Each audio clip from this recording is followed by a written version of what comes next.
Selamat datang para peserta dan pembicara. Perkenalkan, nama saya Yurifa dari Saraswati. Selamat datang pada webinar Jaga Bumi Kala Pandemi. Acara yang diselenggarakan sore ini itu diselenggarakan oleh Saraswati dan Diageo Indonesia dan didukung oleh Tempo Institute, Tempo, Atma Connect, Mongabe Indonesia, dan juga Sustaination.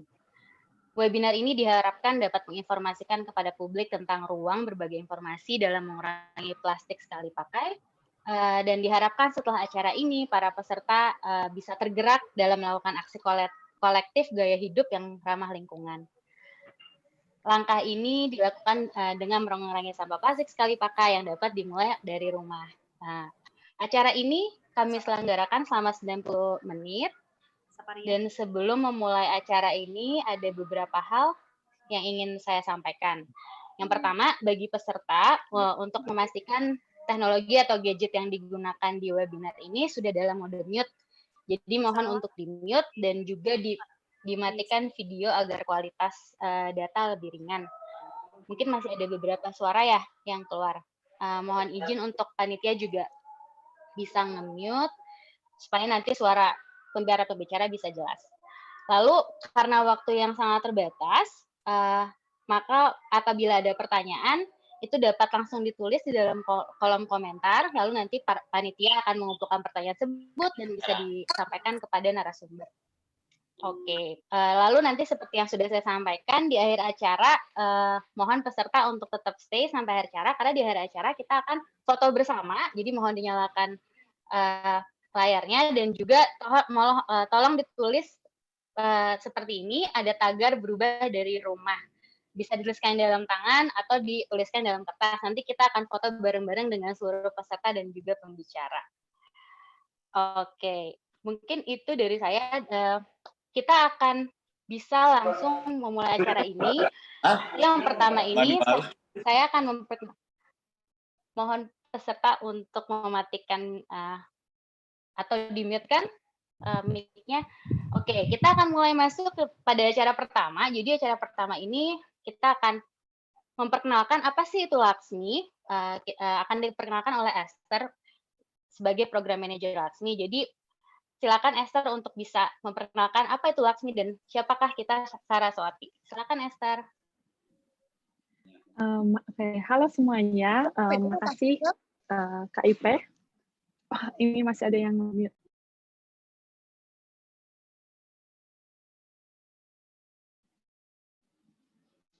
Oke, halo semuanya.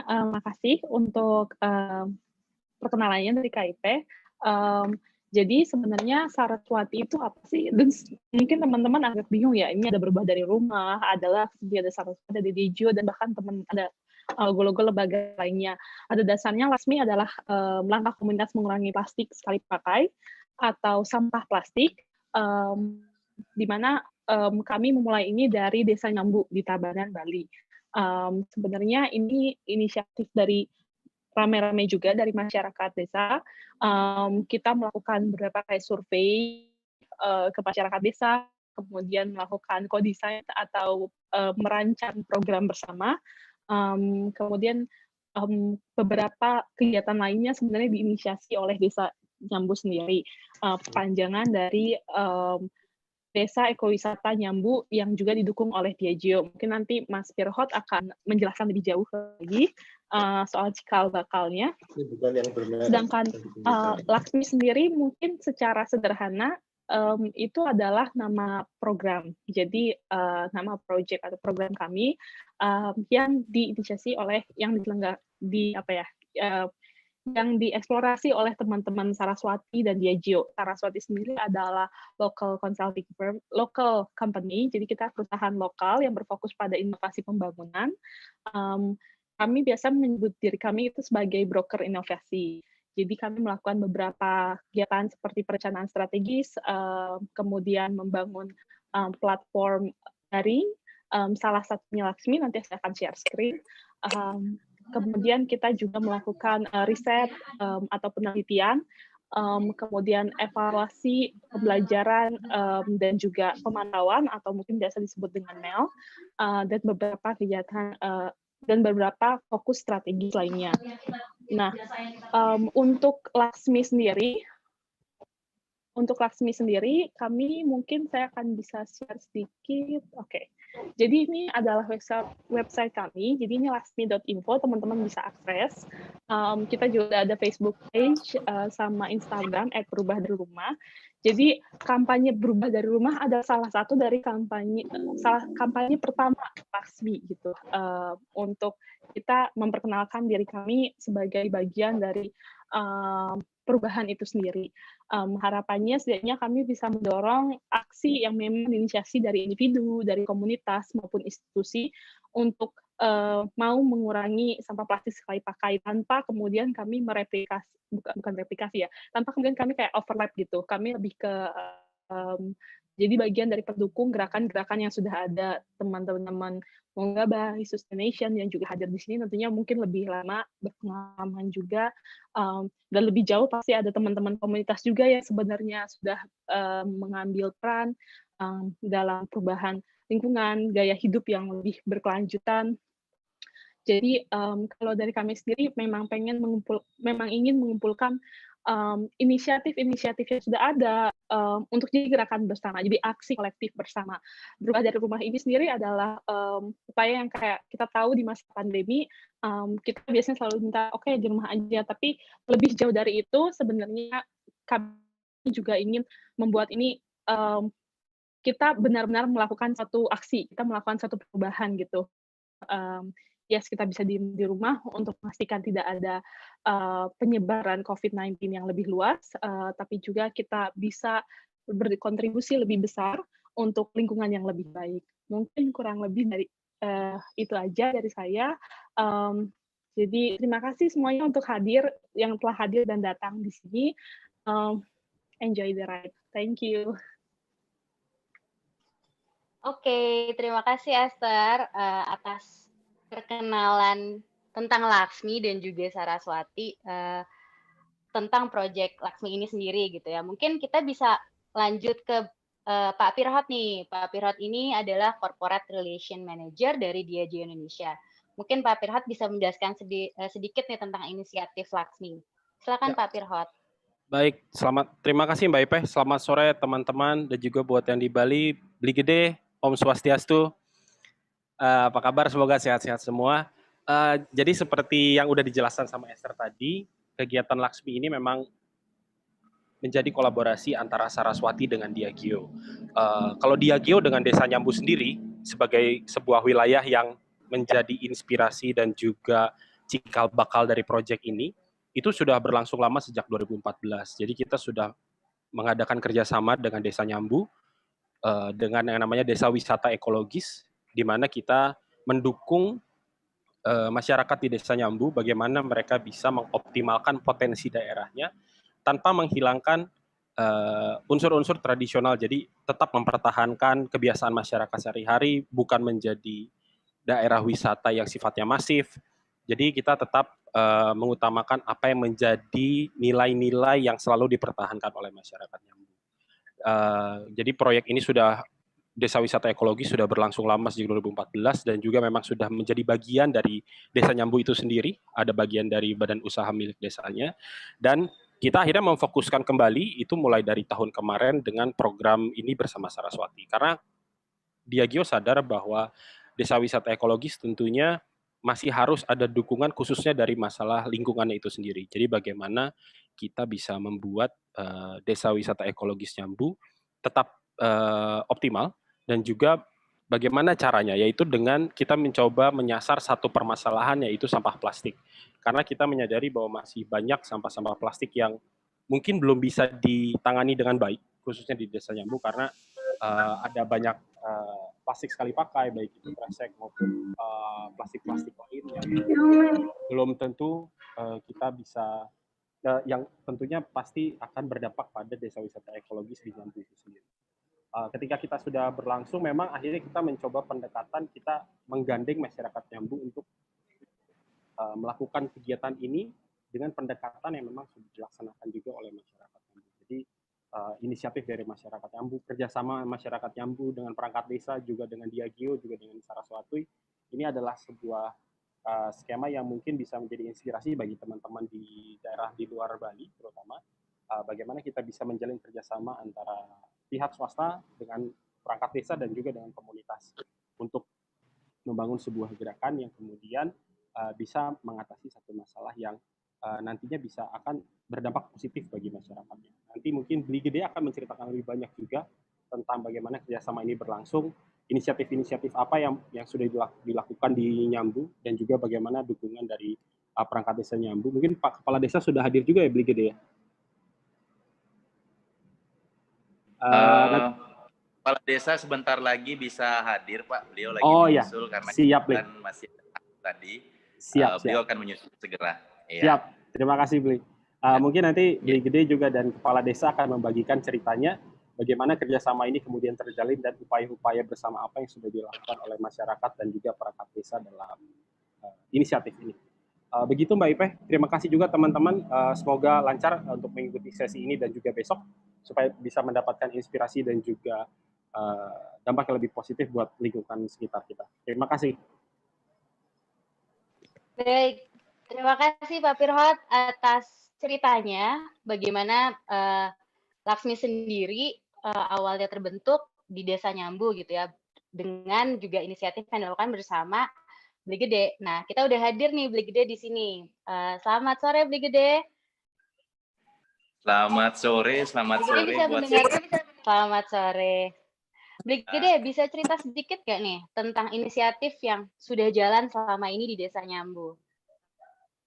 Oh ya, baik. Untuk kembali menyambung cerita dari Pak Firhot tadi, jadi memang benar Diageo berperan penting dalam pengembangan desa ekowisata yang ada di Nyambu khususnya. Jadi dalam hal ini kami di Desa Nyambu sudah mulai dengan kegiatan mengurangi sampah plastik. Jadi memang perlu banyak hal yang kami kerjakan sebenarnya di Desa Nyambu sendiri, tetapi sedikit demi sedikit dengan bantuan dari aparat desa, kami sudah mulai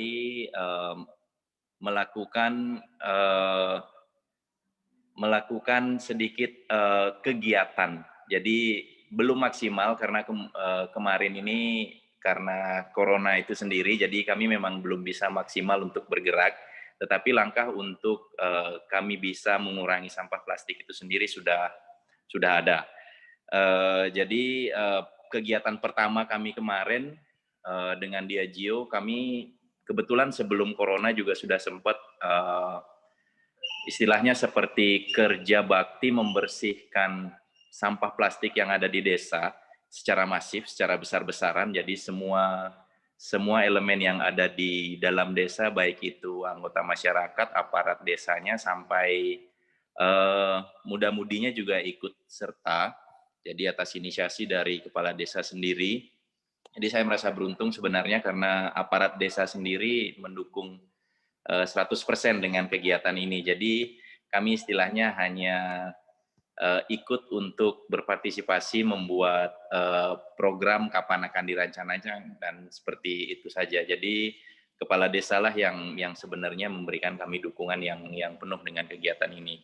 Nah, untuk tantangannya sendiri kami sekarang masih merasa karena masa pandemi, jadi kami kegiatan yang bisa kami lakukan itu masih terbatas. Jadi untuk sementara nanti kami akan menyediakan sarana pelatihan buat masyarakat, terutama yang bergerak di bidang usaha seperti warung, villa, dan lain sebagainya. Paling tidak dari mereka sendiri bisa menyadari apa sih yang Laksmi akan perbuat untuk Desa Nyambu ini. Jadi itu target kami, dan kami dengan aparat desa juga sekarang lagi membicarakan tentang kemungkinan, sebenarnya bukan kemungkinan, peraturan yang mungkin akan dikeluarkan oleh kepala desa itu sendiri untuk istilahnya memberikan satu garis atau peraturan di mana setiap unit usaha yang ada di desa itu harus mengurangi sampah sekali pakai, sampah plastik sekali pakainya. Jadi itu mungkin yang akan menjadi fokus kami untuk kedepannya. dan juga training-training untuk menyadarkan masyarakat kenapa sih kita harus mengurangi sampah plastik. Itu sih dari kami di sini. Terima kasih untuk waktunya. Iya. Salam dari Bali. Bli Gede, terima kasih. Salam dari Bali. Terima kasih Bli Gede atas ceritanya. Mungkin Bli Gede ini adalah koordinator Laksmi ya Bli Gede yang berada di Desa Nyambu, Bali. Tadi Bli Gede terima kasih banyak atas ceritanya. Bli Gede cukup menjelaskan bahwa kerjasama dengan pemerintah itu atau aparat desa dan dukungan dari kepala desa adalah salah satu kunci keberhasilan program Laksmi sampai sekarang ya Bli Gede ya. Dukungan penuh dari aparat desa ini juga bisa membuat masyarakat juga lebih engage dengan apa yang dilakukan oleh Bli Gede dengan program Laksmi ini. Tadi Bli Gede juga menyampaikan bahwa tantangan salah satunya adalah masa pandemi ini ya Bli Gede. Justru jadi kegiatannya juga banyak mendapatkan hambatan dan Bli Gede juga akan fokus ke depannya itu membuat pelatihan di masyarakat ya untuk mengurangi sampah plastik. Kalau untuk peraturan yang dikeluarkan kepala desa ini kira-kira ada tantangan apa Bli Gede dalam pembuatan peraturan ini? Oke.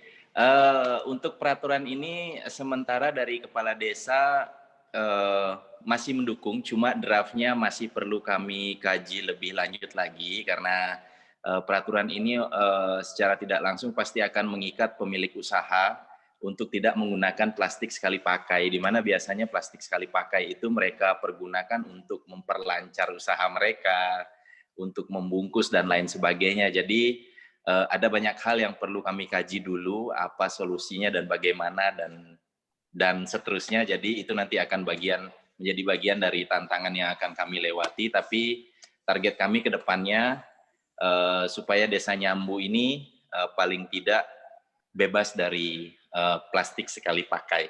Itu sih target kami dengan hebat para sekali. Ya.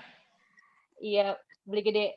Mudah-mudahan nanti penyusunan peraturannya lancar dan bisa mendapatkan solusi yang bermanfaat bagi seluruh masyarakat ya, Bli Gede. Baik. Bli Gede, terima kasih. Kita sebenarnya sesi dengan Pak Kepala Desa atau Pak Jero. Apakah Pak Jero sudah hadir di sini?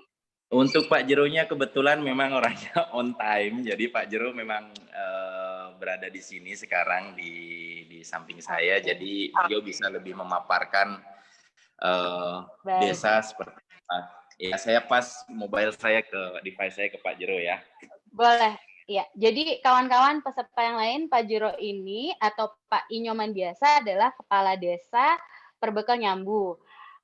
Sudah lama meniti usaha sejak muda dan dari bawah melalui UKM lulus sate. Sebelum menjabat sebagai Kepala Desa Nyambu, pada tahun 2019 beliau merupakan salah satu perangkat adat yakni Bendahara Adat Desa Kaba-Kaba atau dibaca Kabo-Kabo ya Bapak. Di masa-masa awal beliau sudah aktif terlibat dalam berbagai inisiatif termasuk mendukung gerakan Laksmi dan mengeluarkan surat edaran pengurangan sampah plastik sekali pakai dan juga menginisiasi gotong royong dan pengumpulan sampah plastik senyambu. Pak Jero, selamat sore, Om Swastiastu. Ya. Selamat sore, Om Swastiastu. Iya, Pak Jero, silakan Pak Jero. Iya, Pak Jero sehat, ya. Pak. Boleh Bapak silakan, sehat. Bapak kalau boleh sehat. Ya baik Pak. Bapak boleh bercerita sedikit Pak tentang upaya atau inisiatif yang sudah dilakukan di Desa Nyambu untuk pengurangan plastik. Baik, terima kasih untuk waktunya. Jadi di sini dapat kami jelaskan tentang riwayat dulu yang seperti dibilang tadi. Saya profilnya adalah dulu sebagai bendahara desa adat dari 2015 sampai 2020, terus jadi perbekal di awal 2020. Nah, begitu tantangan di desa kami yang saya lihat dipantau tentang sampah ini belum begitu dapat kami carikan solusi yang terbaik. Jadi kebetulan ada Laksmi yang memang sangat peduli dengan keadaan kami di Desa Nyambu. Kami apresiasi sekali kenapa kami tidak welcome dengan hal-hal seperti ini. Karena pada prinsipnya bahwa Desa Nyambu sudah mendeklarasikan diri sejak 2016 menjadi desa ekowisata. Jadi itu mutlak harus kita mempunyai suatu program yang sangat nyata tentang pengelolaan sampah, baik itu sampah organik dan sampah plastik. Jadi begitu menjabat baru berapa bulan, datang Laksmi berkunjung ke desa, kami terima untuk membuat suatu gerakan kerja bakti sapu bersih sampah plastik di Desa Nyambu. Jadi konsepnya memang sudah tiang pegang dalam angan-angan, sudah tiang pegang itu, tetapi karena ada pandemi seperti dibilang Beli Gede tadi, jadi tersendat-sendat. Kami sudah melihat bagaimana situasi dan kondisi desa. Di sisi lain kami tidak boleh berkumpul mengadakan kegiatan. Jadi pelan-pelanlah mengedukasi dengan surat edaran, di saat-saat ada ketemu dengan tokoh-tokoh masyarakat di masing-masing banjar, konsep-konsep ini sudah kami sampaikan ke bawah. Jadi mudah-mudahan ke depan situasi tetap membaik, lebih baik lagi, kita bisa berapresiasi lebih nyata untuk mengurangi sampah plastik yang ada di Nyambu. Jadi konsepnya begini, kalaupun di setiap usaha-usaha masyarakat kita himbau untuk mengurangi sampah plastik, kita harus kasih dia adalah tas belanja yang ramah lingkungan. Jadi kalau sudah di sana kita tetapkan suatu peraturan, jadi minimal bisa kita mengurangi penggunaan tas plastik jinjing untuk membawa dari pasar, dari tempat-tempat warung. Kalau masalah kemasan itu belum kami bisa dapat solusi. Karena itu masalah produk dari suatu perusahaan, masalah itu barang masuk dari luar wilayah kami, itu belum bisa kami dapatkan solusi. Mudah-mudahan ke depan semua akan kita gerakkan. Ini milenial di Desa Nyambu sudah mulai bangkit, mendukung ekowisata, dan wajib hukumnya kita harus bersih lingkungan. Itu Bu. Tapi seperti yang dibilang tadi, actionnya agak tersendat karena situasi global. Ya kurang lebih begitu. Memang sih dari awal juga disampaikan saya adalah seorang pelaku UKM yang dari nol bergerak menjajakan untuk suatu produk lulus sate, ayam, ikan laut dan sebagainya. Ya mudah-mudahan bisa mencukupi kebutuhan hidup di rumah tangga, dan saya fokuskan hidup saya ke depan ini adalah mengabdi kepada desa. Kurang lebih begitu. Luar biasa Bapak. Terima kasih banyak Pak Jero atas ceritanya, sharingnya mengenai usaha dan upaya yang sudah dilakukan untuk mengurangi sampah plastik sekali pakai ya Pak di Desa Nyambu. Luar biasa sekali Bapak. Jadi yang menjadi kendala sekarang di pandemi itu adalah salah satunya tadi Bapak sudah sebut itu advokasi ke masyarakat jadi tersendat ya Pak ya, dengan tidak dibolehkannya berkumpul dalam jumlah yang banyak gitu. Akhirnya Bapak salah satu solusinya adalah menyebarkan edaran-edaran untuk mengurangi penggunaan plastik sekali pakai di Desa Nyambu. Iya Pak, begitu. Dan sejak tahun 2016 sudah menjadi desa ekowisata ya Pak, dan Bapak melihat bahwa menanggulangi masalah plastik ini menjadi salah satu solusi yang harus dilakukan di desa Bapak di Nyambu sendiri. Jadi mudah-mudahan Pak kita bersama-sama terus mendukung inisiatif Bapak, terutama dari kami, dan senang sekali mendengar bahwa banyak sekali anak-anak muda di sana yang sudah sangat aktif. Jadi karena memang peran masyarakat dan peran aparat dan juga peran-peran stakeholders lainnya itu sangat berperan untuk mendukung pengurangan plastik sekali pakai. Baik, terima kasih Pak Jero atas cerita sharing sessionnya Bapak. Semoga sehat-sehat terus ya Bapak ya. Di Bali. Baik, terima kasih Bapak atas ceritanya. Oke, kita akan masuk ke pembicara selanjutnya. Saya akan mengundang Mbak Ari dari Mongabai Indonesia. Mbak Ari sudah hadir ya Mbak Ari? Ya. Iya, halo Mbak Ari. Baik, saya akan memperkenalkan Mbak Ari dulu nih. Jadi Mbak Ari atau nama lengkapnya Mbak Sataria Saturi adalah editor di Monggabay Indonesia. Teman-teman bisa klik www.monggabay.co.id.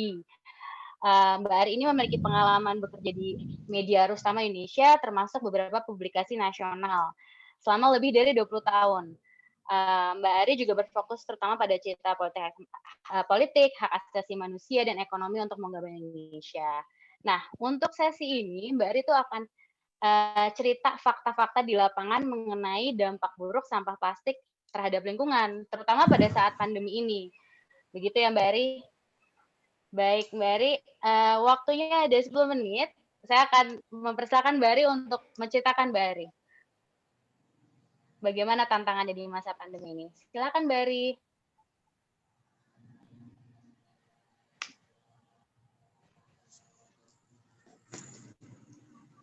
Maaf, Mbak Ari, suaranya. Ya, oh tadi kayaknya udah klik. Oke, terima kasih. Selamat sore. Iya, maaf, Mbak Ari. Silakan, Mbak Ari. Iya, selamat Oke. sore, Mbak Ari. Sore, ya. Kita bicara sampah, emang ini masalah era pandemi ataupun tidak pandemi. Dari tidak pandemi juga kita sampahnya memang ini ya, memang besar sekali.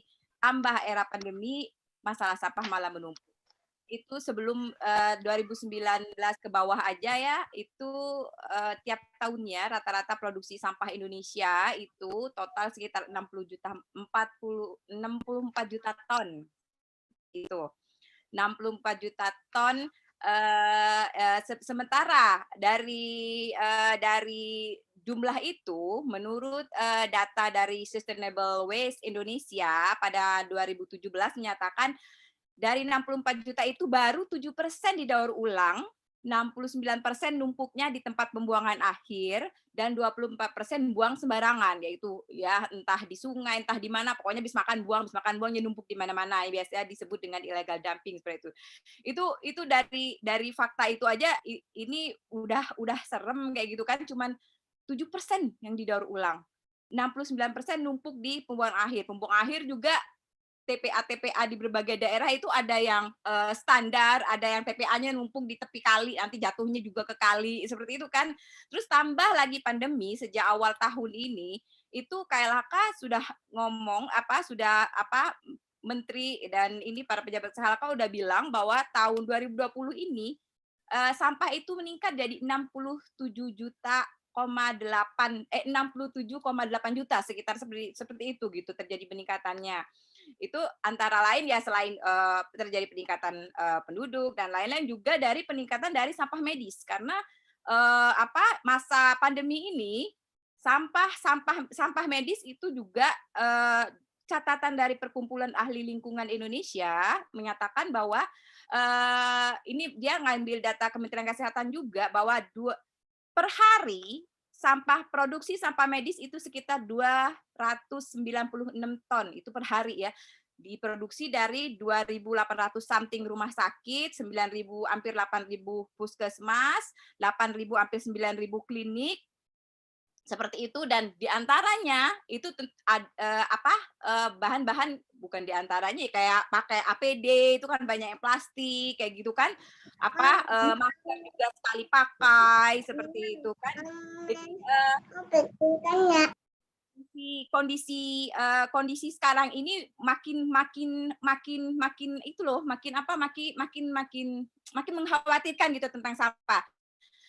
Dari produksi sampah yang sudah ada sebelumnya tahun-tahun lalu aja sudah seperti itu kondisinya, sebagian gede itu ada numpuk di TPA, didaur ulang dikit, dan sebagian dibuang begitu saja. Ditambah sampah pandemi yang per hari aja sampai hampir 300 ton, dengan fasilitas di Indonesia, fasilitas untuk sampah medis ini kan ada aturannya ya, dia punya treatment khusus gitu, nggak bisa cuman kayak sampah biasa gitu, karena kan dia namanya juga sampah medis bekas orang sakit atau apalagi sakitnya corona kayak gitu kan, yang virusnya tingkat menularnya itu tinggi seperti itu kan. Jadi sudahlah sampahnya seperti itu, masalah di Indonesia lagi fasilitas kesehatan yang memiliki alat mengolah limbah itu kayak rumah sakit, puskesmas yang memiliki alat mengolah limbah itu cuma sedikit di Indonesia itu cuma kurang dari 100 fasilitas. Dan itu sisanya mengandalkan perusahaan. Balik lagi perusahaannya apa sih? Tuh perusahaannya ternyata di Indonesia itu cuma ada di Jawa 14. Yang terdaftar di Indonesia itu cuma 14 perusahaan. Di Jawa ada 10, di Kalimantan ada 1, di Sumatera ada 1, di Sulawesi 1. Imagine fasilitas yang kesehatannya sedikit, terus orang yang mau ngambil sampah untuk diolah yang swasta aja sedikit banget gitu kan di luar Jawa. Di Jawa aja segitu itu dikit, apalagi di luar Jawa gitu. Bahkan ada pulau yang nggak punya, Pulau Papua dan lain-lain itu nggak ada gitu. Jadi betapa rumitnya, betapa horornya gitu kan permasalahan sampah di ini. Apalagi data BPS itu sebagian dari sampah-sampah yang tadi 60 juta, 64 juta ton itu yang sebelum pertambahan ya, itu datanya BPS-nya, sekitar 3,2 juta itu larinya ke laut. Dan sebagian itu semuanya itu sebagian mix, ada yang sampah, ada yang organik. Tapi kalau data KLHK itu sampah dari 64 juta itu sampahnya itu sekitar 14% seperti dia bilang gitu. Betapa banyaknya gitu kan. Dan dalam kondisi yang begitu pengelolaan sampah yang begitu masih lemah seperti itu tentu tadi seperti tadi sebelumnya juga ini memang bukan tugas pemerintah saja seperti itu. Tadi seperti desa Lembu itu keren banget, andai gitu kan, andai desa-desa di negeri ini ataupun kota-kota ataupun komunitas-komunitas RT atau apa itu melakukan hal serupa, tentu porsi persentase pengelolaan sampah di negeri ini jadi meningkat gitu kan. Tapi kondisinya yang melakukan aksi-aksi seperti itu memang perlu ini ya, memang tadi itu perlu dikampanyekan lagi. Ada loh yang desa seperti ini gitu kan, yang udah kita bisa mencontoh seperti ini gitu. Jadi menurut saya event ini menarik gitu kan, bisa bisa mengajak berbagai pihak gitu. Jadi kita nggak hanya menunggu ke pemerintah mengagih. Kalau kami bikin berita kan biasa kayak gitu, nagih pemerintah. Maksudnya ya kan kok ini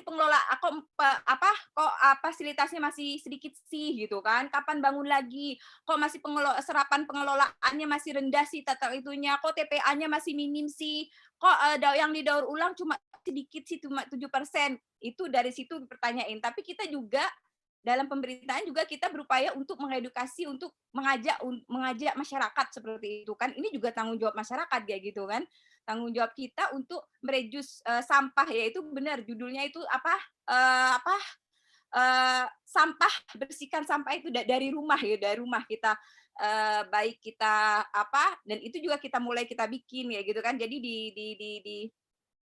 kalau di Mongabe sih kita kan gitu kan lurus dari permasalahannya sampai ke inisiatif warganya, inisiatif masyarakatnya, inisiatif kampung, seperti itu kita bikin ya. Tadi kalau dari masalah tadi ya memang berubah dari rumah ya, tagline berubah dari rumah itu tagline yang menarik karena kontribusi, karena pembuat sampah adalah walaupun ada sampah industri, ada sampah rumah tangga itu juga gede gitu kan. Ketika kontribusi yang dari rumah tangga itu bisa berapa persen lah dari yang sekarang ini sampah ada itu bisa orangnya bisa berubah, bisa menyortir sampah dari rumah, bisa reduce penggunaan sampah, terutama penggunaan sampah plastik seperti itu kan, sekali pakai itu sangat worth it. Apalagi ya mungkin saya sedikit terkait sampah plastik ya. Ya, sampah plastik itu kan tadi sudah dibilang sebagian besar sampah-sampah itu kan tidak dibuang ada yang numpuk juga potensial kemana-mana gitu kan, terus ada yang dibuang sembarangan, terus sebagian 3,2 juta something itu ton itu di laut seperti, dan di laut juga itu banyak yang sampah plastik. Dan masalah lagi juga yang sekarang muncul adalah mikroplastik seperti itu. Jadi ketika ada plastik yang sudah itu plastik ada yang bahan-bahan mengandung plastik mikroplastik kecil terdegradasi, nah itu mikroplastik itu selain selain kalau sampah plastik besarnya itu bikin pencemaran lingkungan gitu kan, kalau mikroplastiknya itu sebagai dimakan oleh biota air ya, oleh biota laut gitu kan, yang itu ujung-ujungnya juga lari ke manusia gitu. Udah ada riset kayak Ekoton gitu, riset dia ngambil beberapa ikan di sungai-sungai di Jawa Timur gitu kan. Dan ketika ikannya dites, itu ikannya berapa persen mengandung mikroplastik seperti itu. Dan dia juga ngetes fesesnya manusia gitu kan. Ternyata berapa persennya juga sudah mengandung mikroplastik gitu kan. Bahkan mikroplastik itu dari beberapa riset gitu kan, itu kan dia pasti ada mengikuti plastik itu mengikuti zat asing yang kita masuk ke tubuh. Jadi beberapa riset itu menyebutkan itu banyak sekali potensial penyakit yang bisa kena ke dalam kita bagi orang yang hamil, kayak itu anaknya bisa potensial cacat, sakit kanker, dan banyak sekali hal-hal buruk yang bisa terjadi sama badan kita. Jadi betapa horornya gitu kan ke manusia gitu kan dampak plastik ini. Dan belum lagi ke biota tadi seperti saya bilang, kena ke biota, kena ke kura-kura, kena ke ikan-ikan yang enggak memakan, misalnya kayak misalnya hiu kan, ada yang makan dibelah mati, ternyata dalamnya banyak sampah kayak gitu. Terus paus juga seperti itu, kura-kura mati, itu dampaknya memang sangat sangat buruk sekali. Jadi memang kita kita harus bobot dari dulu, tapi masa pandemi ini kita harus mengukuhkan penting untuk segera berubah seperti itu. Kayaknya itu aja dulu, Mbak.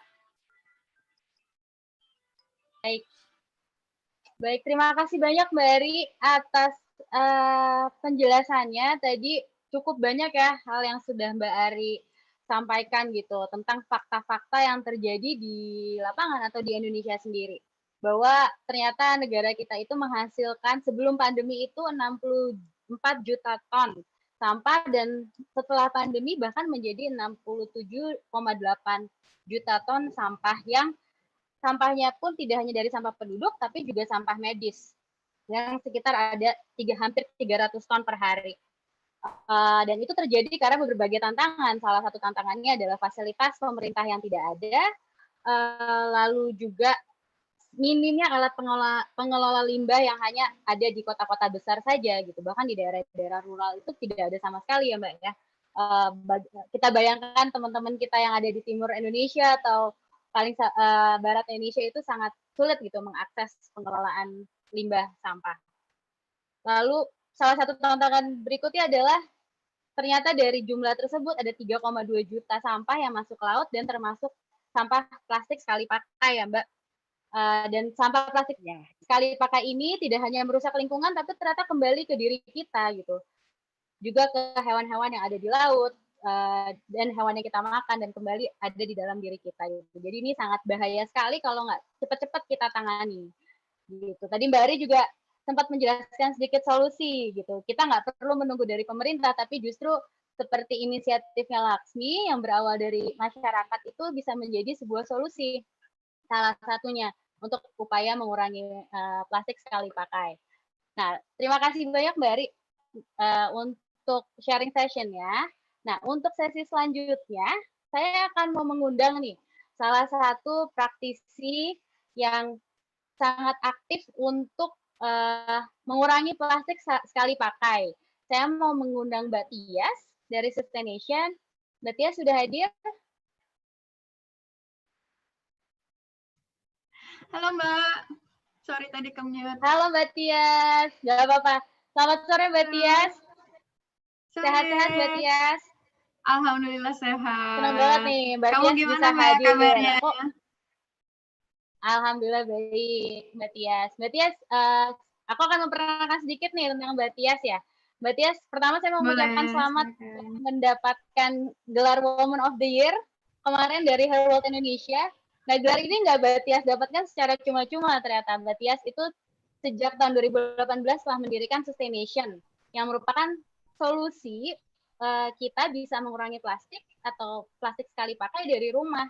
Banyak sekali aktivitas dan inisiatif yang Mbak Tias hadirkan dari Sustaination itu sendiri ya Mbak Tias, dari mulai mengkompos, menjual produk yang ramah lingkungan, dan lain-lain. Mungkin Mbak Tias bisa cerita kepada kami, apa aja sih upaya yang dilakukan sebagai bentuk solusi masalah yang kita hadapi ini. Silakan Mbak Tias. Iya. Terima kasih Mbak. Aku izin menyapa dulu teman-teman. Selamat sore teman-teman. Senang sekali bisa ikut berdiskusi sore ini bersama teman-teman di sini. Mungkin aku dari sudut pandang individu tadi Ibu Saparia sudah menyampaikan banyak sekali ya permasalahan sampah di Indonesia, di kota-kota besar, baik itu di kota-kota besar maupun di desa terpencil tuh banyak sekali permasalahan sampah yang dihadapi di Indonesia. Nah, ini juga merupakan salah satu cikal bakalnya kenapa aku waktu itu bikin Sustaination di tahun 2018. Karena aku melihat bahwa saatnya untuk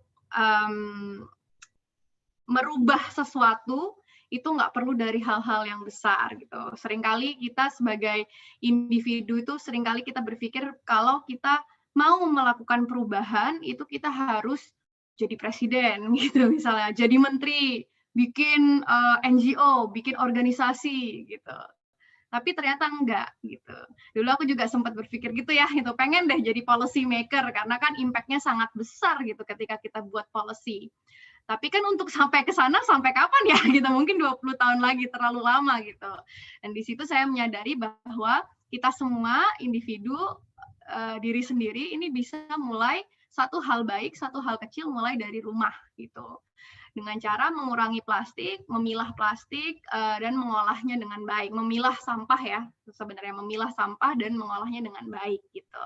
Dan itu kenapa akhirnya aku dan keluargaku mulai menjalani hidup step by step ya, sedikit-sedikit mengurangi sampah dan lebih bertanggung jawab dengan apa-apa yang kita konsumsi gitu. Nah, akhirnya berdirilah Sustaination. Nah, ternyata banyak sekali teman-teman yang menghadapi challenge yang serupa, di mana di Indonesia ini kita tahu ada permasalahan sampah, kita tahu ada permasalahan lingkungan, tapi seringkali kita tidak tahu bagaimana cara mengatasinya selain komplain ke pemerintah, benar nggak? Nah, gitu. Jadi memang akses edukasi dan informasi itu tidak tersedia dengan sangat luas, gitu. Kita semua sadar bahwa kurikulum pemilihan sampah itu tidak pernah diajarkan di sekolah. Jadi wajar sekali bahwa kita ini yang orang dewasa itu nggak tahu cara milah sampah gimana. Kita taunya cuma buang sampah aja ke depan, kemudian diangkut sama petugas sampah, dan kita bahkan nggak pernah cari tahu itu sampah kemana. Jadi itu menurut aku sangat wajar sih kenapa orang Indonesia sebagian besar nggak melakukan pemilahan dan tidak bertanggung jawab pada sampah karena tidak pernah diajari. Jadi di Sustaination sendiri awalnya berdiri karena aku pengen banget ngasih tahu informasi gitu.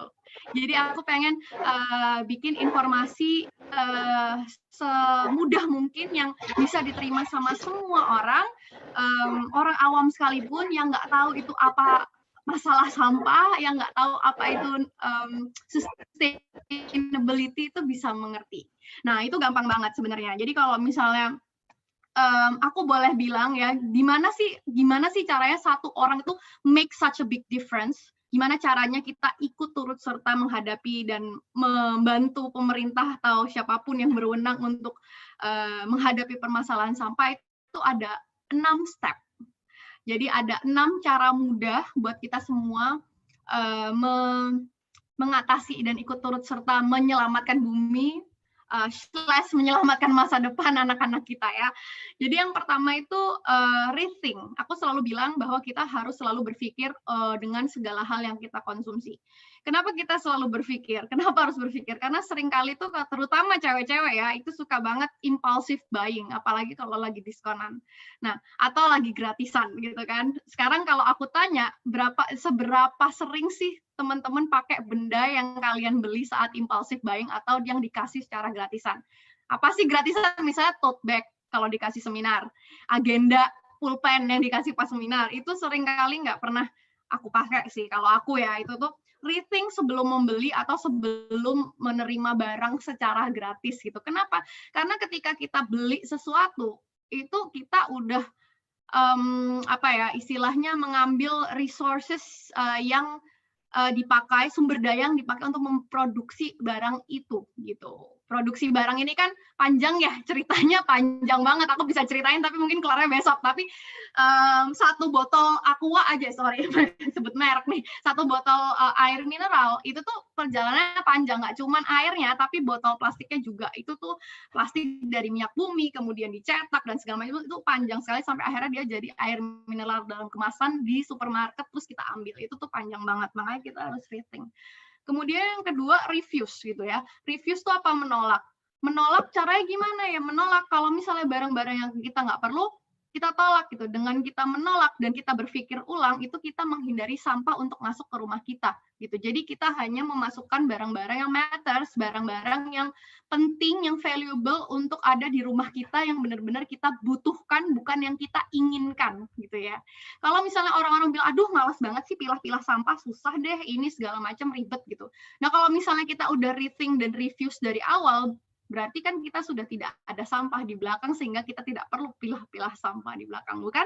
Gitu. Kemudian yang ketiga, reduce, mengurangi. Jadi kalau misalnya kita nggak bisa nolak gitu, masih misalnya kita masih harus konsumsi bukan obat, vitamin gitu misalnya. Tapi nggak wajib-wajib banget nih gitu. Bisa nggak sih dikurangi konsumsinya sehingga nggak ada plastik packaging gitu. I don't know, mungkin beberapa hal misalnya lagi practicing, aku lagi puasa nggak belanja baju nih gitu kan. Kalau orang transisi gaya hidup tuh nggak bisa langsung besok, nggak bisa langsung nggak belanja sama sekali, itu nggak mungkin banget. Jadi setelah nggak bisa reduce ya mungkin kita reduce pelan-pelan sampai akhirnya bisa reduce. Jadi mengurangi apa-apa yang bisa dikurangi. Itu yang ke berapa tadi? Ketiga. Nah, kemudian yang keempat, reuse, menggunakan kembali. Sering banget kalau orang-orang mau mengurangi sampah di rumah itu, teman-teman itu suka banget ngomong kalau aku nggak mau plastik lagi gitu. Padahal plastik ini banyak sekali gunanya. Yang kita musuhin itu harusnya plastik sekali pakai gitu kan, karena itu yang berbahaya. Ketika kita sudah memang punya botol plastik atau Tupperware plastik di rumah, ya jangan langsung dibuang karena mentang-mentang nggak mau hidup sama plastik gitu kan. Nah itu tuh yang harus di bold, di highlight gitu ya, di highlight bahwa ketika kita mengurangi sampah itu bukan berarti sama dengan hidup tanpa plastik, karena kita harus mengakui bahwa plastik itu memang sangat-sangat durable dan material yang sangat baik ya untuk sekarang, ringan, tahan lama ya kan, durable dan segala macam beneficial properties lainnya itu banyak gitu. Jadi kalau sudah punya plastik ya jangan dibuang, tapi dipakai sampai nggak bisa dipakai lagi, reuse. Atau kalau misalnya teman-teman nggak bisa nggak bisa mengurangi, nggak bisa nolak, terus kayak dalam keadaan terpaksa, bisa nggak sih kita memanfaatkan kembali sampah yang sudah terjadi di rumah gitu. Jadi jangan langsung recycle, tapi dimanfaatkan lagi. Misalnya jadi pot, misalnya gelas-gelas kopi-kopian itu misalnya, atau misalnya air mineral dalam kemasan, terus nggak bisa terhindarkan saat perjalanan, terus haus, ya jangan langsung di-recycle, tapi misalnya dibikin tempat buat pot atau misalnya buat nyiram tanaman gitu. Jadi dipakai ulang, jadi reuse. Kemudian R yang kelima baru recycle, mendaur ulang. Jadi sebetulnya kenapa kok aku bilang recycle itu di belakang? Karena sebenarnya semakin banyak sampah-sampah yang di recycle itu sebenarnya semakin nggak baik gitu. Jadi recycle itu bagus, tapi lebih baik tidak merecycle sama sekali gitu. Karena presentase sampah yang di recycle di Indonesia itu masih sangat-sangat rendah, dan akses bank sampah atau pendaur ulang itu tidak widely available atau tidak tersedia di semua tempat di Indonesia. Beruntunglah kita yang hidup di kota-kota besar, karena harusnya banyak sekali pengepul atau pendaur ulang yang tersedia. Tapi kalau kita hidupnya di Sumatera, di Kalimantan, di Sumba gitu, itu jarang banget tuh yang bisa daur ulang sampahnya gitu. Jadi lebih baik apa tadi, refuse, rethink, reduce, reuse, pokoknya recycle tuh paling belakang deh gitu. Kalau bisa nggak usah ada gitu. Tapi kalau memang benar-benar nggak bisa dihindari sama sekali dan nggak bisa dipakai lagi, baru akhirnya kita recycle. Kemudian R yang keenam apa? Rot atau mengompos. Jadi kalau tadi aku ngomongin yang dari awal itu lebih condong ke material anorganik, sampah anorganik ya, artinya adalah sampah-sampah sintetis gitu ya. Jangan lupa bahwa kita juga punya sampah organik sebagai manusia ya, sebagai manusia kita tuh makan ya, nggak mungkin dong ya kita nggak makan. Nah, setiap kita makan tuh pasti ada sisa makanannya, baik itu kulit buah, potongan sayur, cangkang telur. Nah, hal-hal yang kayak gini tuh sebetulnya kita bisa manfaatkan, kita bisa ubah menjadi pupuk kompos gitu. Jadi mengomposkan. Kenapa mengompos ini sangat-sangat penting? Karena picture-nya, kalau tadi Bu Saparia sudah cerita tentang sampah yang banyak sekali di TPA, terutama sampah medis. Nah, sebetulnya 60% sampah yang di TPA itu adalah sampah organik. Jadi sampah organik bentuknya apa? Macam-macam ya, bisa jadi sisa makanan kita, bisa buah dan sayur yang nggak laku di supermarket, jadi food loss ya, ada daun-daun trimmingan dari Pemda gitu misalnya, atau banyak lah ya, jadi segala jenis sampah organik itu 60%, hampir 60%-nya itu ada di TPA. Jadi kalau misalnya sekarang ya Bantar Gebang misalnya setiap hari gitu di Jakarta kita kirim 7.000 ton sampah ke Bantar Gebang di TPA di Bekasi, itu 60%-nya ternyata tuh sampah organik. Jadi sampah organiknya itu mungkin sekitar 3.500 gitu ya, sampai 4.000, 3.000 sampai 5.000, 3.500 sampai 4.000 ton itu sampah organik yang sebetulnya kalau diolah itu bisa jadi pupuk kompos gitu. Dan itu pupuk kompos bisa dilakukan sama semua orang di rumah, di apartemen, di kawasan, nggak punya lahan, nggak punya tanah, itu bisa banget mengompos. Jadi penting banget buat kita semua itu mengompos karena sisa organik itu yang bikin TPA penuh. Nah, terus kenapa harus mengompos lagi? Karena banyak dari kita itu yang mikir kalau misalnya kita kita buang sampah organik gitu ya. Kita udah bangga banget nih kita ganti kotak plastik pakai besek. Wah, gila cakep banget. Kemudian beseknya dibuang ke tempat sampah gitu ya. Ternyata besek ini tidak bisa terurai, teman-teman. Kita selalu berpikir bahwa sampah organik itu kalau kita buang ke tempat sampah nggak apa-apa dong, nggak merusak lingkungan, karena toh dia organik, jadi nggak akan merusak lingkungan. Nah, itu tidak seperti itu kasusnya. Karena sampah organik untuk terurai menjadi sesuatu hal yang disebut kompos atau pupuk yang menyuburkan, itu butuh oksigen, teman-teman, butuh oksigen, butuh bakteri gitu ya, butuh mikroba gitu. Nah, ketika sampah organik ini kita buang ke tempat sampah, besek lah ya katakanlah, itu kita buang ke tempat sampah. Tempat sampah ini bakalan diangkut sama teman-teman dari tong sampah, teman-teman petugas sampah, petugas persampahan, diangkut naik mobil terus diangkut ke TPA. Nah, kalau teman-teman belum pernah lihat TPA, aku ceritain sedikit. TPA itu gunung tapi tumpukan sampah. Gitu. Nah, itu jangan bayangin sampahnya itu tergelar dengan baik gitu ya. Itu enggak, itu ditumpuk-tumpuk aja gitu. Nah, kalau misalnya sampahnya ditumpuk-tumpuk, itu kan kita nggak tahu ya yang di bawah itu gimana gitu kan. Nah, kalau yang di bawah ini berarti dia tidak dapat akses oksigen karena kan dia ditumpuk-tumpuk ini ya, ditumpuk banget, padat gitu kan. Seringkali TPA itu dipadetin juga, dimampatin gitu. Nah, kalau sudah seperti itu, sampah organik yang ada di TPA itu tidak bisa terurai dengan sempurna sehingga menghasilkan gas-gas metana. Makanya kenapa suka ada berita TPA meledak, ya kan? TPA longsor, ya kan? Nah, itu kenapa? Karena ada gas-gas metana yang terperangkap di dalam TPA-nya itu, terus mungkin ya panas, kemudian mungkin ke-trigger karena api, ada pekerja yang sedang merokok. Nah, gas metana ini 20 kali lebih berbahaya daripada gas karbon dioksida. Berbahaya gimana?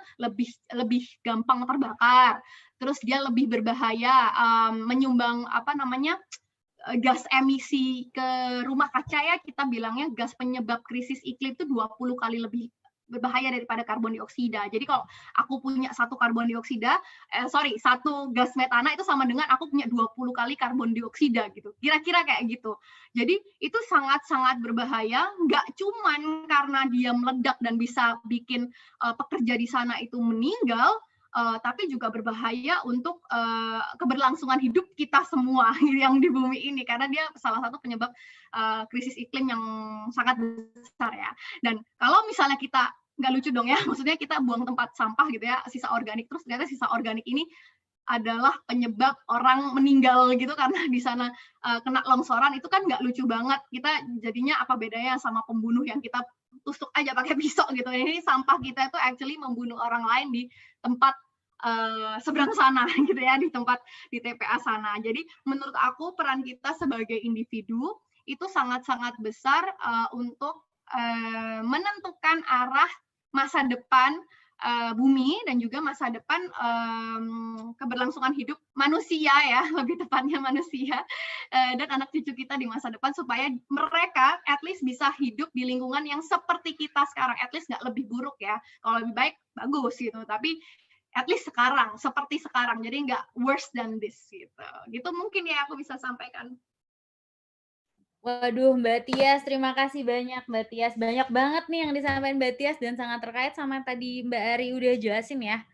Bahwa Mbak Tias tuh inspirasinya inisiatif ini mulai dari diri sendiri Mbak Tias, karena menyadari adanya a gap dari segi awareness. Ternyata kita tuh nggak aware sama bagaimana sih cara kita mengolah sampah, bahkan kita pun mungkin dari kita nggak tahu, nggak ada pendidikannya, dan kita jadi nggak aware gitu bagaimana sampah ini ternyata bisa dikelola gitu. Dan apabila kita terus menumpuk, justru akan menjadi masalah. Tadi Mbak Tias juga udah ngejelasin bagaimana sampah organik tuh ternyata nggak cuma sampah sekali pakai, tapi sampah organik pun yang kita anggap bahwa oh ini akan terurai, ternyata tidak gitu. Wah, terima kasih banyak Mbak Tias juga tadi udah ngasih beberapa tips and tricks sebenarnya dari mulai rethink, reuse, reduce, refuse, recycle, dan juga composting. Gitu. Terima kasih banyak Mbak Tias atas sharing session-nya. Oke, kita sekarang masuk ke sesi tanya jawab. Terima kasih banyak untuk peserta yang udah sangat antusias dengan sesi-sesi dari pembicara dan sudah melemparkan pertanyaan di kolom komentar. Mungkin akan aku coba lihat dulu daftar pertanyaannya. Mungkin tadi ada beberapa pertanyaan yang sudah dijawab ya sama pembicara, seperti dari Mbak Cecilia. Tadi nanya nih, praktek apa yang bisa diaplikasikan dan dilakukan oleh individu seperti saya yang tinggal di wilayah perkotaan. Nah, tadi udah langsung tuh dijawab oleh Mbak Tias dengan 6 langkah tadi, dari mulai rethink, refuse, reduce, reuse, recycle, dan composting. Lalu pertanyaan kedua itu dari Mas Reza Pahlawani dari Universitas Indonesia. Pertanyaannya, Desa Kali Adem, tepatnya di daerah Morangke, merupakan wilayah yang dominasi dengan sampah. Jadi aku bersama Gerak Aku menginisiasi gerakan untuk membersihkan bantar sungai, dibantu juga dari tenaga kecamatan. Nah, pertanyaannya, bagaimana cara kita memaintain mindset yang sustain kepada warga yang kuat kulturnya dengan sampah plastik serta membuang sampah sembarangan? Aku bisa mengundang Mbak Tias untuk menjawab pertanyaan ini, Mbak Tias. Boleh ditanya, gimana sih kita memaintain mindset yang sustain kepada warga yang kulturnya itu sangat kuat dengan menggunakan sampah plastik dan membuangnya secara sembarangan?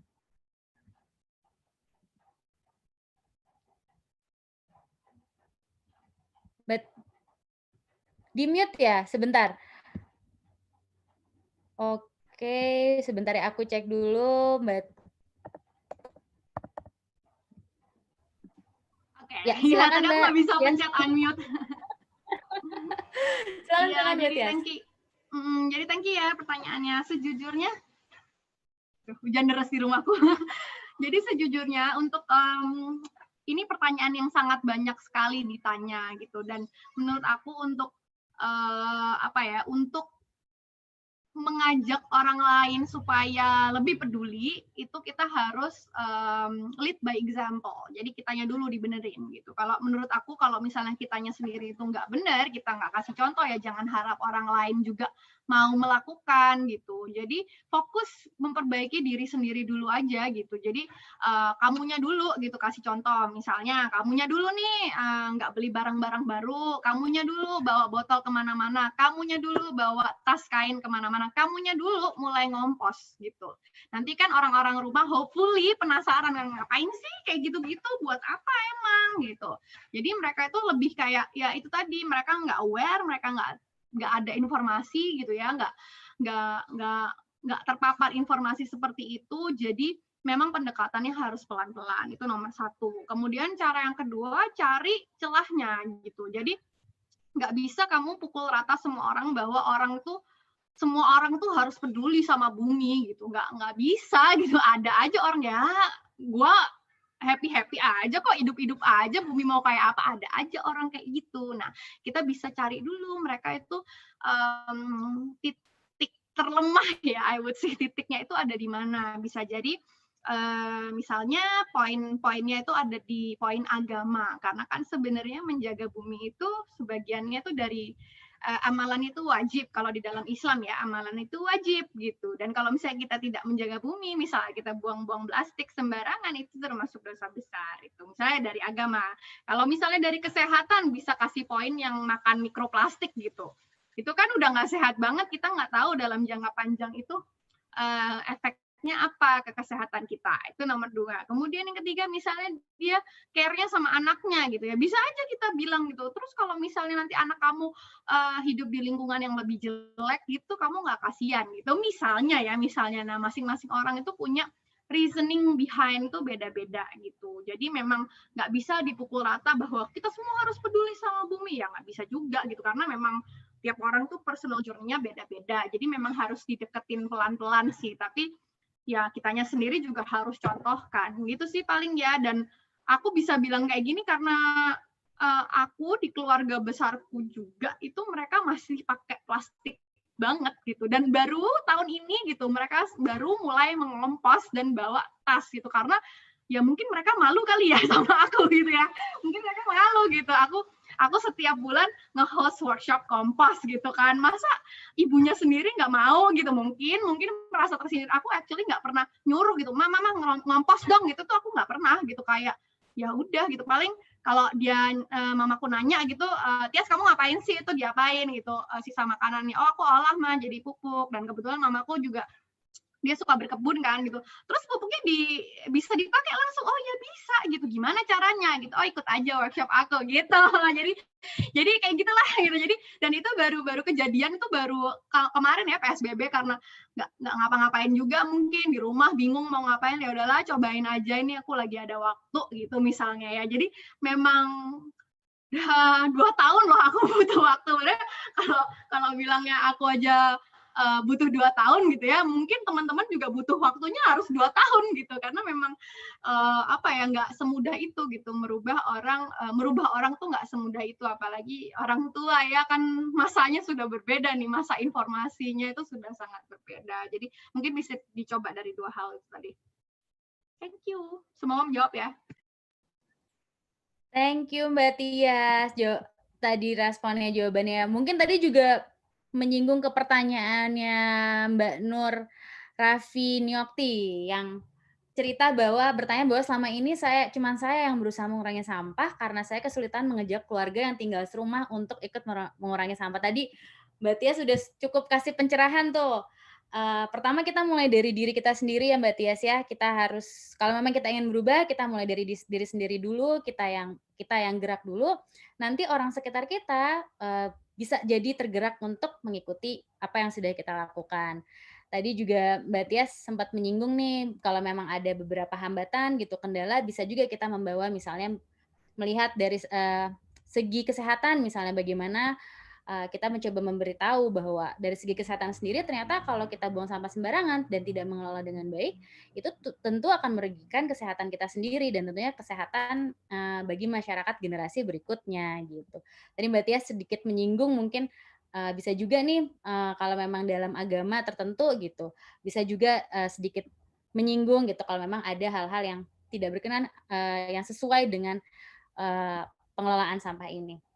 Gitu. Terima kasih Mbak Tias. Ada satu pertanyaan terakhir nih untuk Mbak Tias. Gimana sih cara kita untuk mengolah kantong plastik yang terlanjur menumpuk di rumah? Ada nggak sih alternatif lain? Ada nggak sih alternatif lain untuk menampung pembuangan sampah rumahan selain memakai kantong plastik? Gitu. Ini Mbak Tias sudah bisa unmute belum?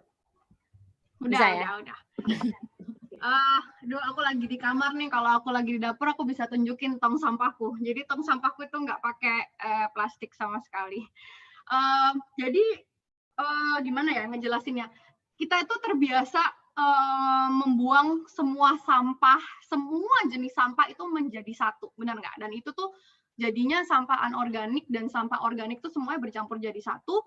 akhirnya becek, basah, dan bau. Kok bisa becek, basah, dan bau? Nah, sebenarnya yang bikin sampah kita menjijikkan banget nih, belatungan, segala macam, itu sebenarnya karena sampahnya itu bercampur. Jadi, sampahnya bercampur antara organik dan anorganik. Jadi, plastik kecampur kuah cilok, gitu. Plastik kecampur kuah somai, gitu. Nah, itu tuh yang bikin sebenarnya sampah kita tuh baunya ampun banget, belatungan, ada hewan sana-sini. Nah, itu karena sampahnya tercampur. Sehingga kita manusia yang menganggap sampahnya itu jijik banget, gitu ya, kita harus pakai liner, bin liner itu ya, kresek kan, jadi kresek dilapis ke apa namanya tong sampahnya gitu, terus kalau misalnya udah selesai ditutup, habis itu dibuang. Nah justru ini tuh jangan pernah dilakukan. Kenapa? Karena kita balik lagi ya tadi ya, kalau kita membuang sampah organik ke TPA, apalagi dalam keadaan tertutup gitu, bisa meledak gitu teman-teman. Karena kalian menutup sangat rapat. Di dalam situ ada kulit jeruk, ada kuah somai, ada kuah bakso gitu kan, sisa saus padang, semuanya di situ bercampur sama plastik dan lain-lain. Kalian tutup rapat, nggak ada udara, ditambah ketumpuk sama sampah-sampah lain di TPA, itu yang bikin TPA-nya meledak gitu.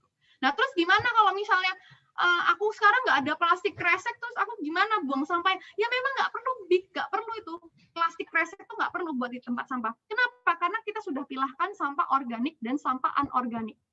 Ketika kita sudah pilahkan nih sampah organik kita, semua sampah organik ya, sisa daun, sisa apa potongan daun sayur gitu, sisa kulit buah, itu semuanya kita masukkan ke dalam komposter.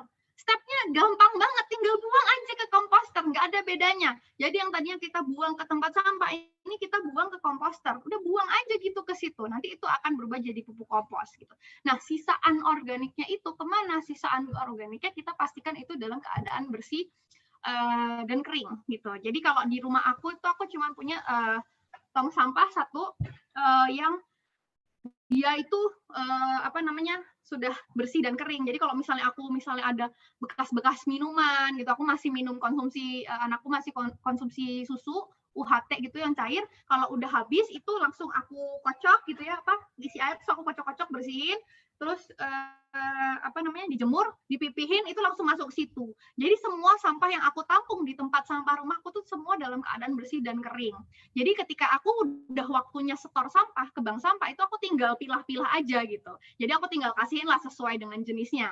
Tapi ada juga orang-orang yang memang sudah dipilah dengan sesuai kategorinya, jadi kaca sama kaca, kaleng sama kaleng, plastik sama plastik. Nah, cuman di rumahku ini kan nggak terlalu besar ya, jadi cuman bisa naruh satu tempat sampah doang. Jadi aku milah 1 bulan sekali gitu, dan itu aku langsung kirim ke pendaur ulang gitu sih. Jadi ketika kita melakukan itu, kita udah nggak perlu lagi plastik kresek buat bin liner, buat alas tempat sampah kita tuh kita udah nggak perlu lagi. Terus sampah kita juga nggak jadi basah, bau, dan belatungan.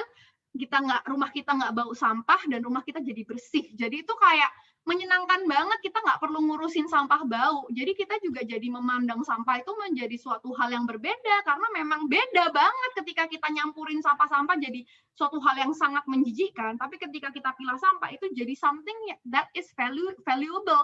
Yang organik bisa jadi pupuk kompos, yang anorganik bisa kamu jadiin tabungan jadi duit gitu. Jadi nggak ada sesuatu hal yang terbuang sia-sia gitu. Jadi udah nggak perlu lagi pakai tas kresek gitu ya. Semoga menjawab. Thank you Mbak Tia. Semoga bisa menjawab ya untuk Mbak Zulfa. Jadi tadi Mbak Tia cukup menjelaskan dengan jelas bahwa sebenarnya kita nggak perlu tuh plastik di tong sampah, karena sebenarnya kalau kita bisa mengelola sampah dengan baik, dari mulai sampah memisahkan sampah organik dan inorganik, dan juga membersihkan sampah-sampah kita tuh tadi disinggung tuh yang sering makan bakso di plastik. Mulai besok kalau habis makan baksonya jangan lupa dicuci ya plastiknya sebelum langsung dibuang. Supaya apa? Supaya nggak membuat gas. Kalau kamu beli bakso bawa tempat sendiri Mbak, jadi nggak perlu cuci-cuci plastiknya. Itu juga bawa wadah sendiri, jadi kamu nggak perlu cuci plastik. Kamu jangan, jadi teman-teman jangan bayangin setiap kali aku mau jajan, aku harus nyuci plastiknya loh. Kembali lagi reviews kan, perlu nggak jajan gitu. Kalau nggak perlu ya udah kan lebih sehat. Refuse gitu kan, tolak dulu plastiknya, bawa botol, bawa tempat makan dari rumah. Jadi kalian nggak perlu cuci-cuci plastik. Tuh, tanpa dari awal udah disebut lagi apa? Rethink, refuse, reduce, dan reuse. Tapi kan kita berubah. Kalau teman-teman masih merasa kesulitan ya, kita juga merubah mindset itu butuh waktu, jadi ayo kita mulai dari sekarang bareng-bareng. Oke, untuk pertanyaan selanjutnya aku mau mengundang Mbak Ari nih. Mbak Ari ada beberapa pertanyaan, mungkin satu-satu ya Mbak Ari ya. Mbak Ari ada pertanyaan dari Mbak Cecilia nih. Advokasi apa yang dilakukan pada pemerintah untuk melakukan pemilihan sampah dan menyiapkan penampungan dan teknologi untuk mengelola sampah atau daur ulang seperti yang sudah dilakukan negara lain? Lalu update-nya bagaimana agar sampah itu tidak hanya berakhir di TPA yang dilakukan secara nasional oleh pemerintah, yang bisa dilakukan oleh semua masyarakat Indonesia. Jadi advokasi apa nih yang dilakukan oleh pemerintah? Itu sih inti pertanyaannya. Mbak Ari, saya mau mengundang Mbak Ari dulu. Ulangi Pak, berarti tadi advokasinya dari pemerintah atau dari pihak luar, dari stakeholder lain untuk dari pemerintah gitu, dari pemerintah apa dan apa aja upaya yang udah dilakukan dari pemerintah dan sektor profit atau sektor masyarakat. Oke. Kalau dari pemerintah ya dulu ya, dari pemerintah kan pemerintah udah bikin berbagai kebijakan ya. Misalnya yang baru-baru ini peta jalan untuk pebisnis kayak gitu kan, untuk reduce sampah kayak gitu kan, yang berapa persen sampah dari sampah produksi dari para pelaku usaha itu misalnya harus intinya agar mereka bisa bertanggung jawab terhadap sampah-sampah itu gitu kan, maka ada kebijakan. Terus misalnya pemerintah juga bikin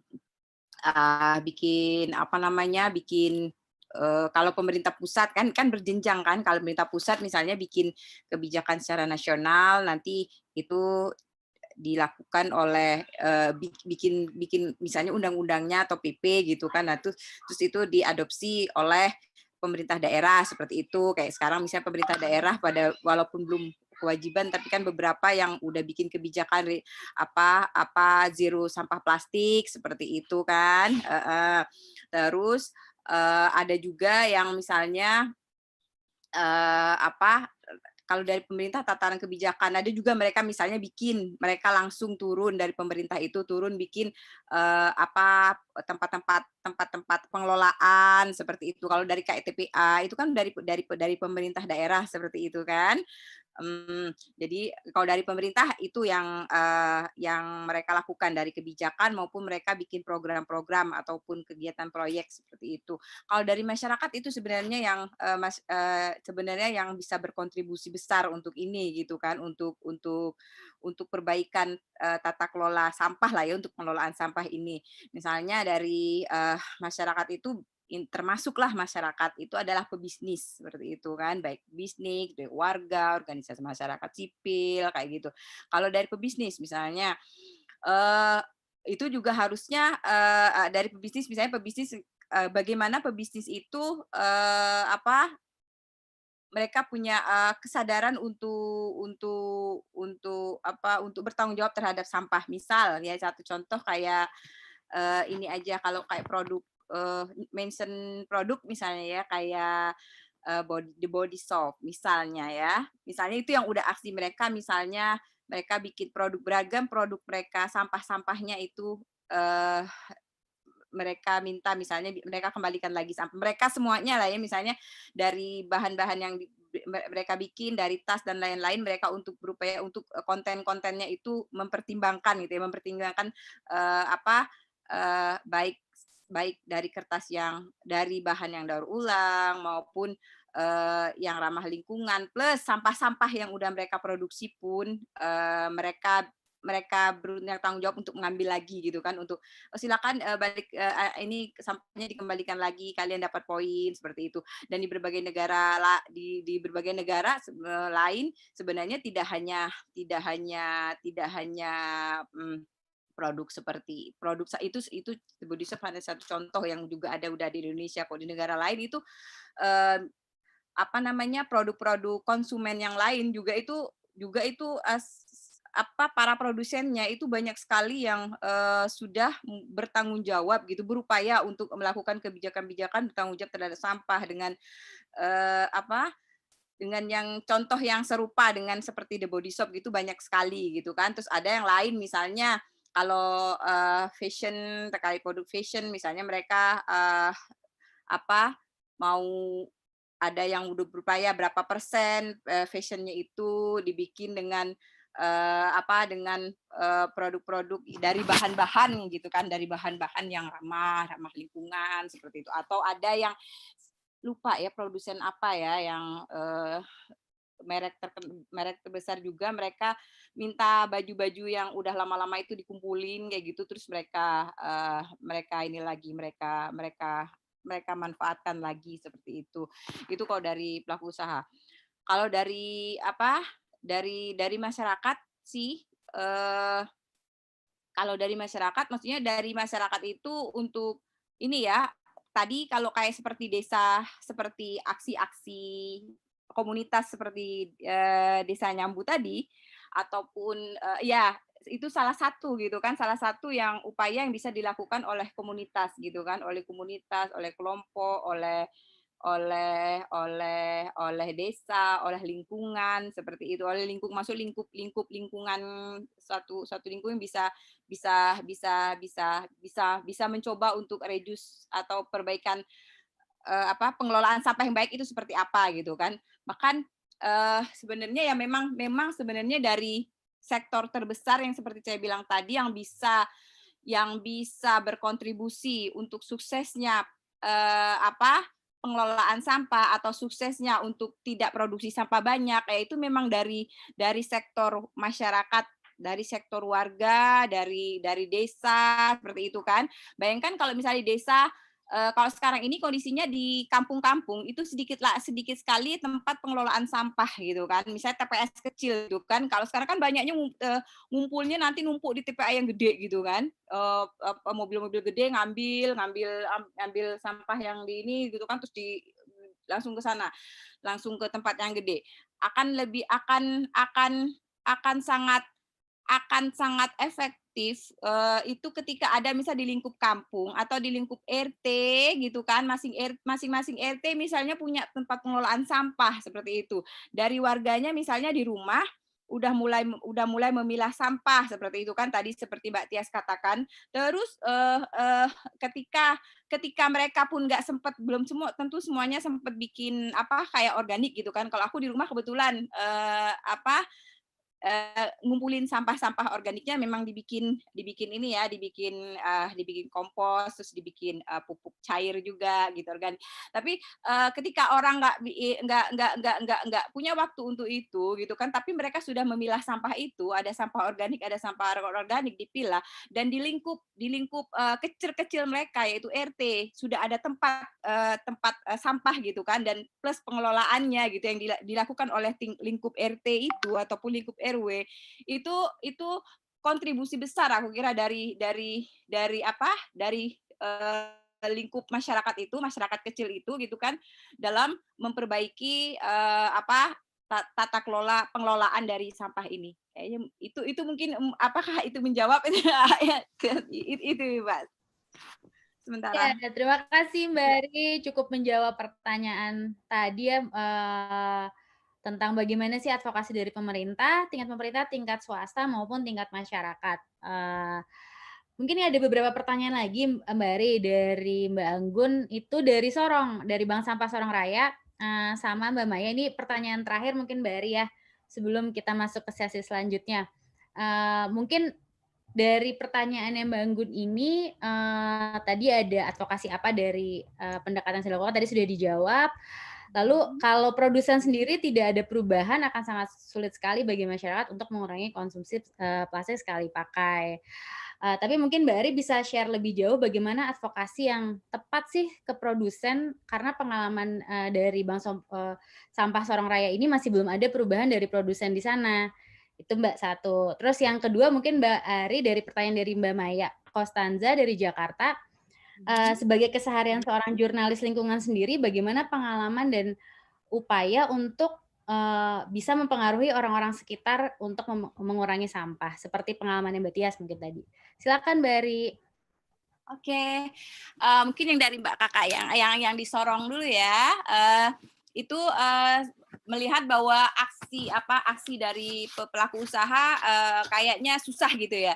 Ya memang itu untuk menekan perusahaan, untuk mendorong perusahaan itu banyak faktor gitu kan, banyak faktor yang ini.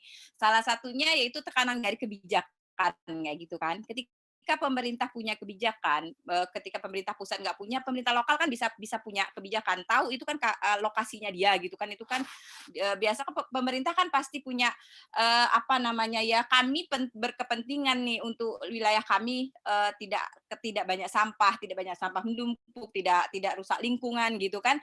Jadi tekanan dari pemerintah itu juga penting lewat kebijakan gimana agar pebisnis atau pelaku usaha itu punya lebih bertanggung jawab terhadap produksi sampah yang diproduksinya gitu kan.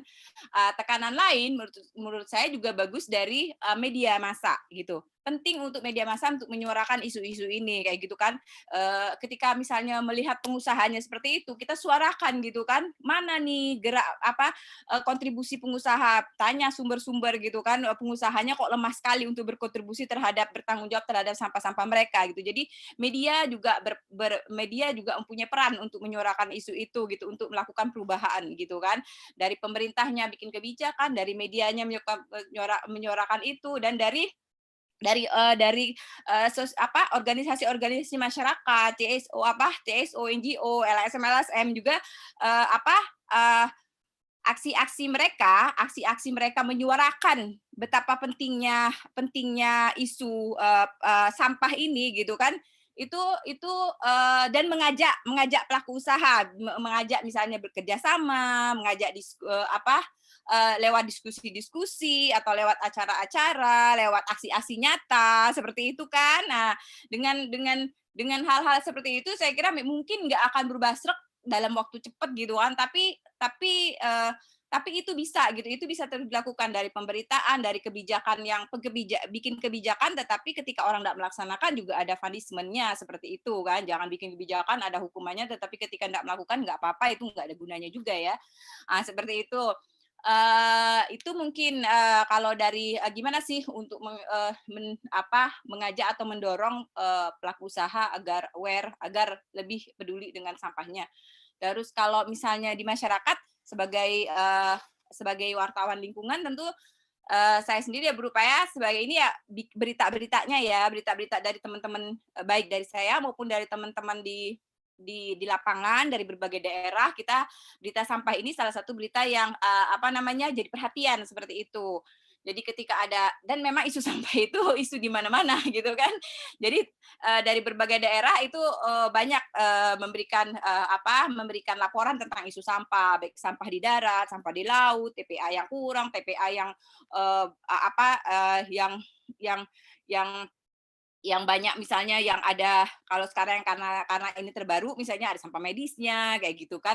Terus misalnya di sini misalnya di tempat lain sungai-sungai yang penuh sampah, di tempat lain lagi pokoknya jadi begitu banyaknya isu sampah masuk, dan itu banyak, itu bagus gitu, maksudnya dari mendorong pemberitaan itu terus naik, itu baik dari pemberitaan dari daerah, pemberitaan dari lapangan maupun penguatan kebijakan dari pemerintah kita tagih terus. Terus itu dari sisi pemberitaan, kita mendorong pemberitaan itu terus muncul gitu kan, muncul di media gitu kan, terutama di media kita gitu kan, di Mungabay. Terus untuk diri sendiri gitu kan, berupaya gitu. karena kita sadar dan tahu ini seperti dari ujung kayak gini dampaknya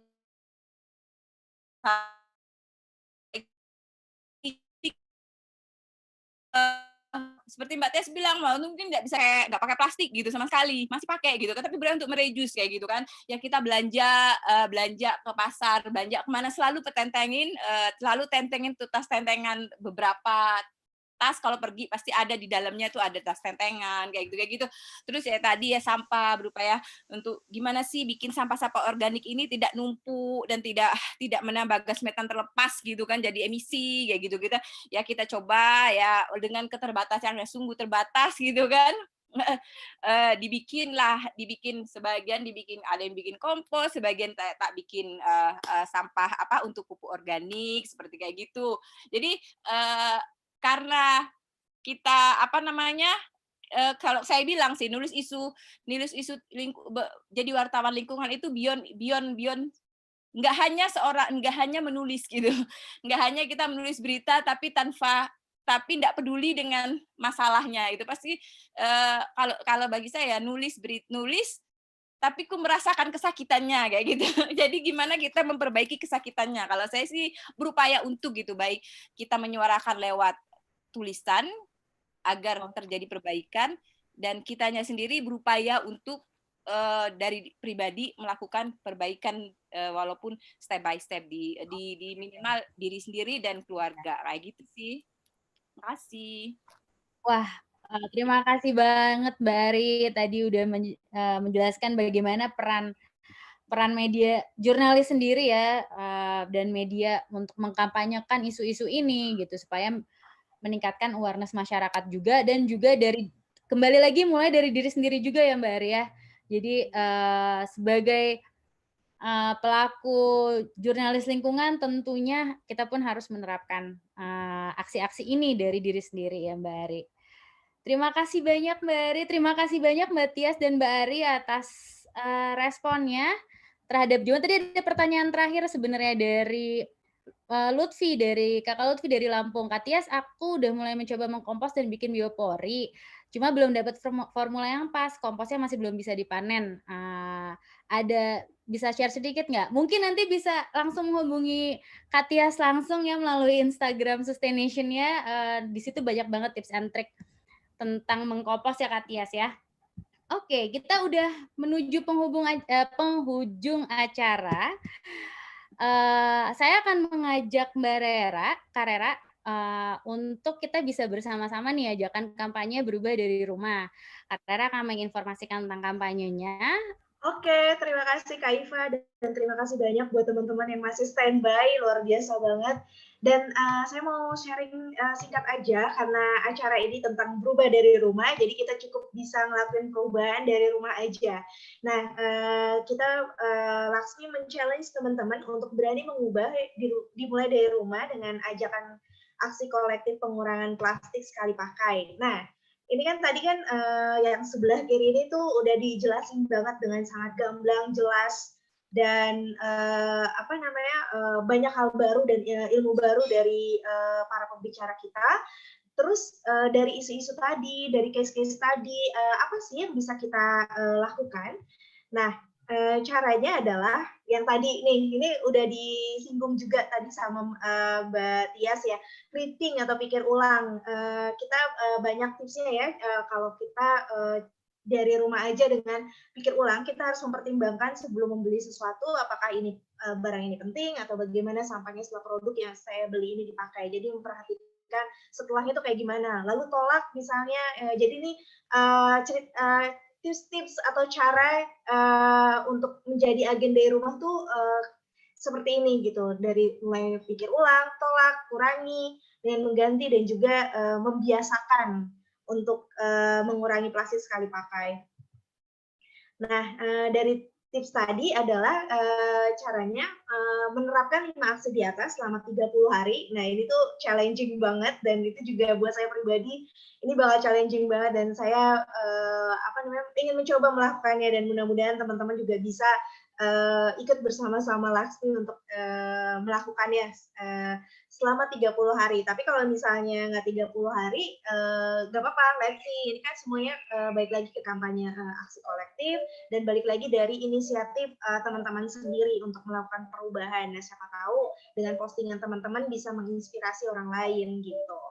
Nah, teman-teman tadi 5 aksi tadi, tantangan aksi tadi itu ide-ide cerita atau bagaimana caranya teman-teman bisa mengurangi plastik sekali pakai dari tempat tinggal teman-teman sendiri.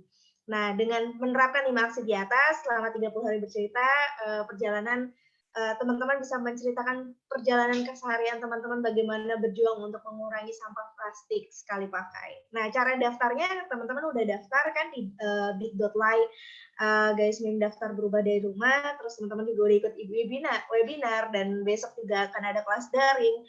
Teman-teman bisa ikutan biar teman-teman juga makin kalau keblok gitu nggak tahu idenya terus gue mau cerita apa lagi nih, ide-ide ternyata ngurangi sampah plastik sekali pakai nggak cuma mengkompos aja, nggak cuma untuk jajan bawa makanan aja, ternyata banyak sekali tips atau cara hal-hal kecil yang bisa teman-teman lakukan. Nah, pengalaman itu teman-teman bisa memposting cerita keseharian teman-teman dan perjuangan melawan plastik di akun media sosialnya teman-teman dengan tagar berubah dari rumah, dan juga teman-teman bisa pasang foto dengan tulisan berubah dari rumah, dan juga teman-teman bisa melakukannya mulai besok sampai 20 November 2020 gitu.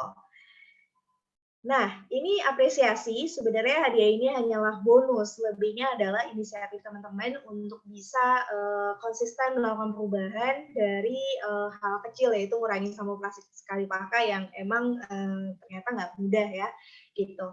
Nah, ini akan ada hadiah, masing-masing mendapatkan uang tabungan sejumlah Rp1.500.000 buat 3 agen perubahan atau akun yang paling berdedikasi, paling banyak engagement-nya dari medsos. Nah, gimana caranya untuk dapetin engagement-nya? Nah, besok ada salah satu pengajar bagaimana berkampanye di media sosial. Itu juga bermanfaat buat teman-teman, terutama teman-teman yang punya komunitas atau inisiatif lah. Nah, selain itu teman-teman juga akan dapat paket kompos dari Sustaination. Sustaination juga yang tadi tips dari Mbak Tias, dan teman-teman bisa ikutin juga, dan itu salah satu hadiahnya. Dan juga Zero Waste Kit yang teman-teman bisa memulai dari rumah, dan Zero Waste Kit paketnya apa aja nanti kalau teman-teman menang gitu. Dan sekarang juga kalau misalnya buat 3 penanya terbaik juga ada hadiah Zero Waste Kit yang bisa teman-teman dapetin juga. Itu bonusnya. Nah, besok akan ada kelas daring, kelanjutan dari program ini. Setelah webinar ada kelas daring, namanya Digital Storytelling for Social Impact. Itu banyak sekali pembicaranya. Yang pertama, bagaimana kita bisa menggali ide dan menyusun tulisan yang bercerita, dan itu bakal membantu teman-teman sekali kalau mau ikutan kampanye ini gitu. Kalau mau ikutan gimana sih caranya posting, bikin tulisan yang menggugah dan menarik, misalnya kayak Mbak Tias dan Mbak Ari gitu. Terus juga ada strategi bagaimana kampanye digital, dan juga rahasia membuat foto yang bercerita. Apakah seperti apa foto bercerita itu dan gimana caranya? Nah, teman-teman besok bisa hadir, dan jangan lupa mendaftar dulu di bit.ly daftar berubah dari rumah. Dan ya, acaranya besok di waktu yang sama gitu. Sudah selesai, yuk jaga bumi dimulai dari rumah. Kamu berani? Terima kasih. Oke, terima kasih banyak Kak Rera sebagai penutup acara kita hari ini. Teman-teman, sebelum kita selesai, teman-teman boleh untuk menyalakan kameranya. Dan tadi ingat di awal kita sempat ngajak untuk menuliskan kampanye di tangan, berubah dari rumah, atau di kertas. Kita bisa foto bareng dulu nggak sebelum kita tutup? Yang udah ada boleh tolong ditunjukin kampanyenya berubah dari rumah atau tulis di kertas. Muka saya nggak kelihatan ya? Nggak perlu pakai muka, di tangan aja. 1, 2, 3, foto.